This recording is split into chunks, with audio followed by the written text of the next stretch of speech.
Okay, shiny happy people, it's time for our daily dose of science Bellringers.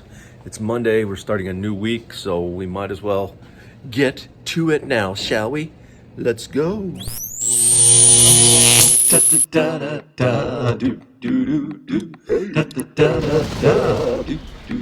All right. Hey now. Mr. Kovacs class.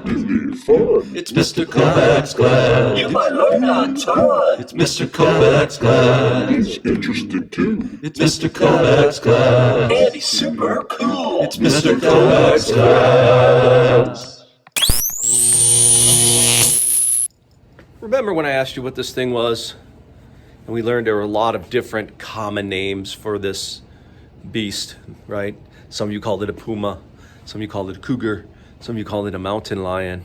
Some of you called it a catamount. Some of you called it big kitty. All right. Well, there are what we call field guides, taxonomic guides. So things written by people to help you identify animals and plants when you're in the field. And so we're going to take a look at that today.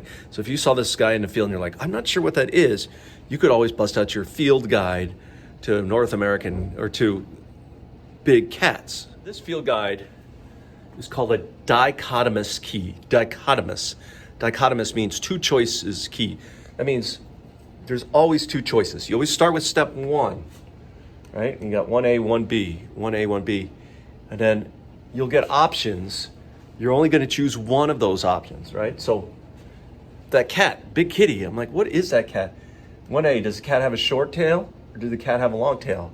Well, if you remember, that cat had a very long tail. So it says, go to step 3. We skip step 2 and we go to step 3, and it says the cat had a plainly colored body or the cat had a patterned body. Well, that cat had very plain, right? No stripes or spots on it. So then we jump to step 4. This cat has a distinct mane around its neck, or the cat has no mane around its neck. It had no mane around its neck. So we go to step 5. The cat is mostly tan to brown in color. The cat is black in color. It was very tan. We go to step 6. So you see how it tells you where to go. Step 6 is going to be our last step here, because here's where we find the end. The cat that is tan with white to buff below, it's a mountain lion, Felis concolor. We're done. Okay? If it said go to another step, we'd have to move on to another step. All right, so today in class, we're going to practice doing some dichotomous keys, right? We're using taxonomic keys to identify different organisms, and it's a step-by-step process. Right, and these dichotomous keys are used to figure out what different organisms are by using physical observable characteristics, right? You know, like there's thousands of species of beetles, right? But each species has some of its own distinguishing characteristics, right? The key is, and a key is, how do you break them up? How do you break up what's the distinct? Here, let's try another dichotomous key. So let's try a dichotomous key to identify this little guy that I found running around in my house. I thought it was a tick or something. Maybe a spider, I don't know. I mean, just look at it real close.